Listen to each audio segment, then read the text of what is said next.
Let's run an experiment where we tie-dye two shirts together at the exact same time using the ice dye method. Welcome to my channel where I try to keep track of as many of the details as possible so I can learn from what went well as things that don't go so well. Let's jump right into it. I decided to do a fan fold with this one. As I want the shirts to be bright, I started the fan fold at the top corner of the shirt where it will be the brightest. I then took some thread and washable marker to draw arcs from that one spot for me to fan fold. Now these folds are quick and don't really require further measuring. In a future video, I'll show you a more technical one which will produce a different outcome. I'm making these shirts for my son's friends who happen to be twins, which is how I came up with the idea of doing them together at the same time. Now, as they're great kids and are super nice to my son, I wanted to provide them with shirts that would hopefully bring a smile to their faces. And when I asked them what colors they wanted, they gave me a slew of rainbow bright colors. So I decided to go with the brightest colors I have, yellow and orange. Then I said, let's do a gradient from yellow transitioning to orange and then finishing with red and purple. Now, the purple is going to be the heaviest color as it's the darkest, and so I wanted it to be at the bottom to anchor the shirt. I tried to keep the pleats the same size height as I went down the shirt, which does make it go faster and easier. I have another video coming out soon which will show another method of the fan fold where we don't do that, and instead draw lines where the top of the fold will be to ensure a more symmetrical peak and valley distribution. As we are doing ice dye, the dye will flow from the top down those valleys and mix with the dye that you place above it on those peaks, providing gradients of color. Now ideally, doing it this way allows for more peaks and a bit more chaos further down the fan fold as there is more material to work with. As always, try both and see which one you like the most, because there really is no correct way of doing anything. I like using sewing thread to bring the shirts together as it's thin and it does not interfere with the dye or leave any marks. Now be careful over tightening the thread as it's fairly easy to break, and I've definitely done that a few times. Now after tying the drawn arcs really well, I wound them with that thread quite a bit of times to keep it really tight there. I then wound the whole shirt to keep it tight together throughout the whole length. Now, as these twins are not identical twins, I didn't want the shirts to be exactly the same, which is why for the second shirt, I started the fold in the opposite corner. This way the shirts are not truly identical. That being said, as we're going to dye them together side by side, the hope is that the color intensity, the shade, and the hue will match the other, however, in a different pattern. For the second shirt, I took the length of the arcs and matched it to the new shirt to ensure there is consistency between the two, as I wanted that to be the same on both shirts. All right, so we've laid this out. I have both shirts put together evenly from the top to the bottom in a gutter. I've kind of pushed them together because I want as much of the dye to be concentrated on the shirt, and it kind of, the bulk of the shirt is here. I have a gutter guard here. When we place it down, it's gonna help keep kind of it out of the muck and put everything together. I've also evenly spaced, since we're using 4 colors, it's gonna look like this. You know, from yellow, orange, red to purple, a gradient of colors with a little overlap on each one. I made this one a little bit smaller because this is the bulk. And what we're gonna do is move this one down a little because the yellow, I want it to be bright yellow there. But we're gonna have some overlap. I'm gonna sprinkle a little bit of orange, but it's gonna flow down this way with the dark purple at the very bottom. And I'm gonna use 5% of the weight of the shirts dry before soda ash. So let's go ahead and get started.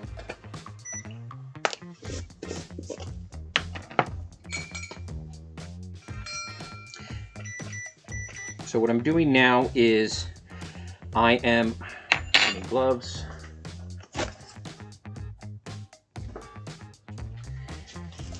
I am going to filter the dye, so it's more of a powder form. I'm going to be doing dye over ice. So here we have, it's tared, and I want 2.8 grams. That's 1.3, 2.9, that's perfect.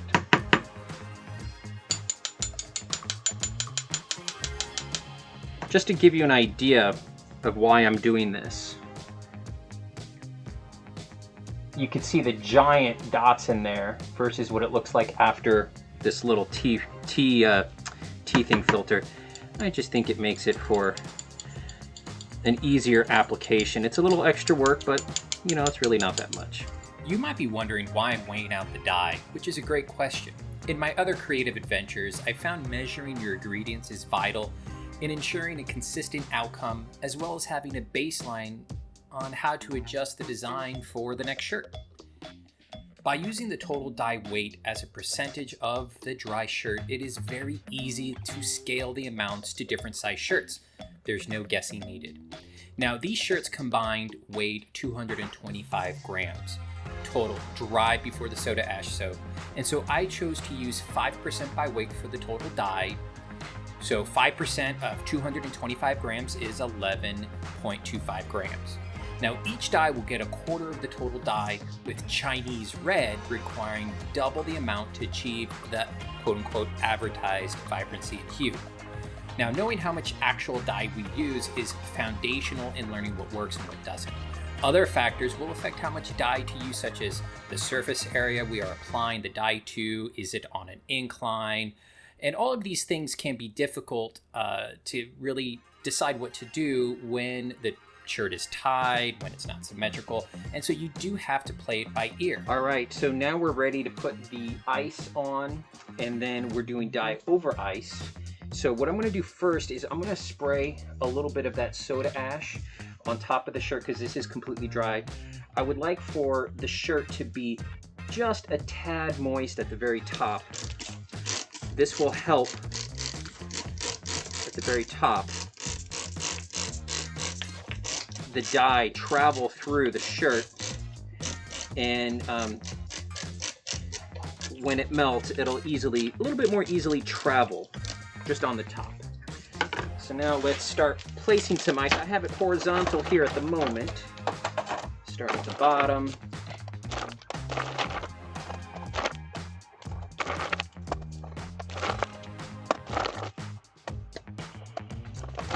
And what we're trying to do is get ice coverage over the whole thing.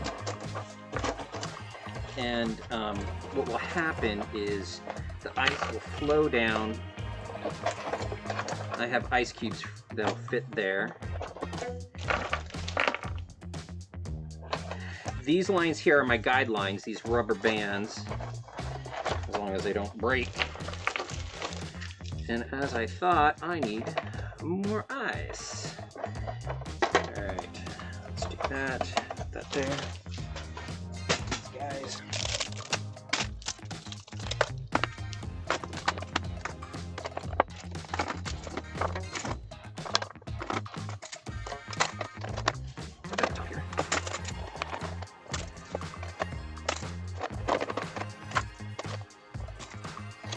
Now the other thing is I have a grate under this, so as the ice melts and flows, it's going to drop. You know, it's going to be like at a 45-degree angle, so it's going to come down and then travel underneath the shirt. So there won't be a muck line as we do this, which I think is important. All right, so that's good. So let's go ahead. I said I wanted to start here. Oh, I need my soda ash over here. Let's not forget. Don't ever forget the soda ash. We'll do that at the end. So now from up above, we just go ahead and do that.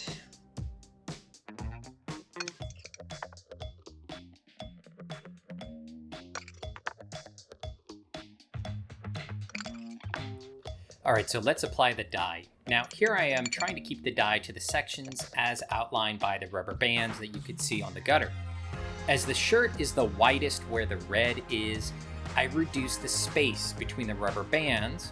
Now, as the shirt is the thinnest at the top, I made that space bigger and then left the purple as is. Now, did I measure the new distances and record that? No. Should I have? Of course. Now, as I watch this, I really wonder if applying the dye and the eyes at different times might, result in a different pattern, which would be interesting to test out in the future. Now, a little forewarning, you see the orange that I just put on? It really shines through and goes down the gutter. It's really nice. But it didn't mix well with the yellow, and instead we almost had a straight line, and the yellow did not flow down nearly as much as I would have liked. Something to think about for the next time we do this design. We're gonna incline it into here, and then I'll show you how it looks. Carefully.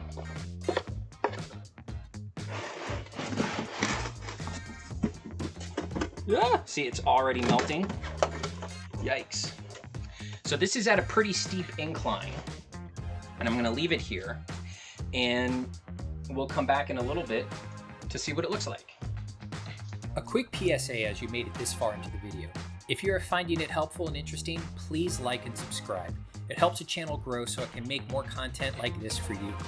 Also, leave me a comment with your feedback. As a former facilitator, I welcome it and encourage it. Additionally, at the end, I'll provide my review of the shirt and tell you what I like, what I don't like, along with some ideas on how to improve upon the design. The ice is almost melted. There's a couple pieces. There is some of that red dye that's still not melted. I do have this spray bottle filled, and every now and then I kind of go and spray it and try to dissolve more of it just slowly. You could kind of do that. There's some yellow. That's fine. I'm not going to stress out over it. It looks really good. But what I need to do now is I need to batch this, and I need this to stay damp. So what we're going to do is we're going to put it onto some saran wrap that I have right here. So we're going to take this out. That's right, I have it connected here. We can probably just rip that. And now we can see what the back looks like. Back, you can see it's all the way through, and the back looks kind of neat, very different, right? The orange kind of traveled quite a bit all the way down to the purple.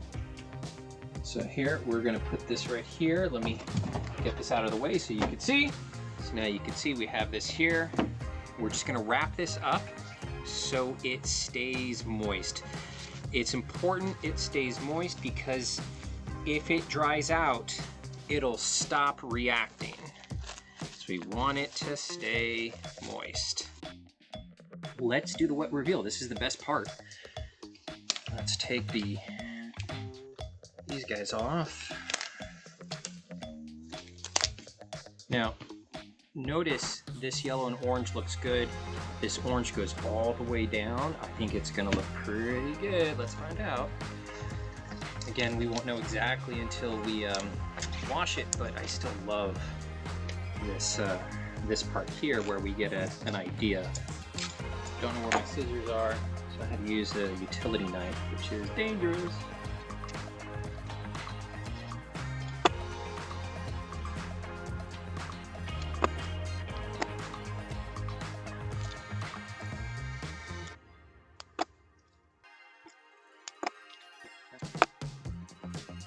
So this is the first one. Let's look.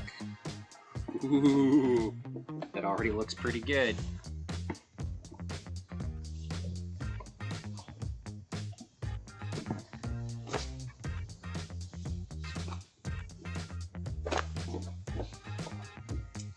That looks pretty neat.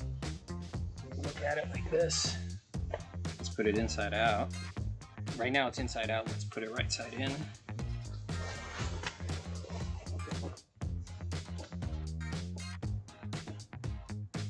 That is pretty neat. Let's see.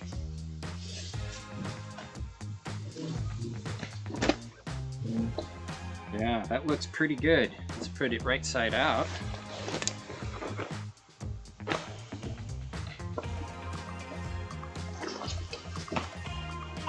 the yellow corner on the top left going down like this. Very orange. The reds here. Yeah. This should be pretty good. Let's go ahead and get them washed. The wet reveal is always exciting. However, we won't know until the shirts are washed and dried to see what the finished color vibrancy and hue will be. Then, as with all finished products, we must admire them first.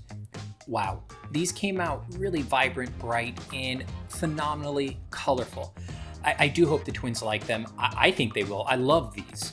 I love the color combos and the simplicity of the bright yellow moving to the orange and red and purple, just 4 colors.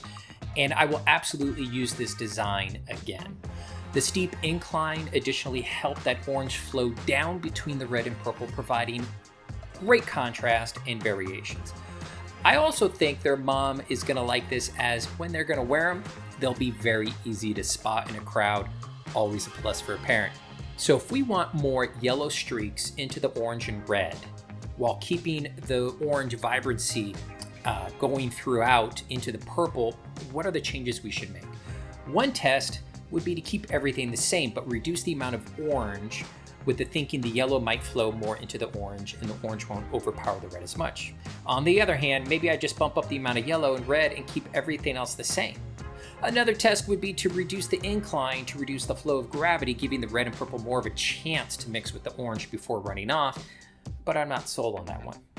Another test would be to reduce the coverage area the orange takes up on top of the shirt and move up the red and purple respectively, while keeping the yellow location the same.